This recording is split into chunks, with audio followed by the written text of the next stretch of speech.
বাবা তুমি তো অন্ধ, দেখতে তো পাও না আমার বিয়ের ফুল ফুটে গেছে। আগে আমার না বিয়ে দিয়ে তুমি আগে দিদির বিয়ে দিচ্ছ। তোর দিদি বোবা, কথা বলতে পারে না, ওর বিয়েটা আগে হয়ে যাক মা। ওই দেখ ছোট মেয়ে। নমস্কার বেআই মশাই, আপনার মেয়ে কই? আমার ছেলে তো রেডি। নমস্কার বেআই মশাই, আসুন আসুন।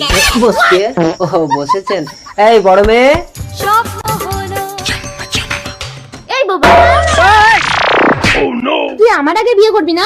তুই এখানে বেহুশ হয়ে পড়ে থাক, ততক্ষণে আমি ওই ছেলেটাকে গিয়ে বিয়ে করে নেব। এসেছিস মা? এইটা আমার বড় মেয়ে, বেচারা কথা বলতে পারে না। খুব ভালো, কথা না বললেই সংসারে শান্তি থাকবে। নে ভোলা সিঁদুরটা তুলে দে। रुको जरा। দাও দাও। দাঁড়াও, আমি বড়, আগে আমার বিয়ে হবে। বাবা এটা তো বেশি ভালো। বড় মেয়ে, মা তুই কথা বলছিস কি করে? না বাবা, হাতে ঘা দিলে কেউ কখনো চুপ করে থাকে না। এই নাও নাও, সিঁদুরটা তুলে দাও। না, আমি তোমার দিদিকে বিয়ে করব। দাঁড়াবো, তুই আমার মাথায় আঘাত করে মুখে কথা বলার শক্তি এনে দিয়েছিস, এই অনেক।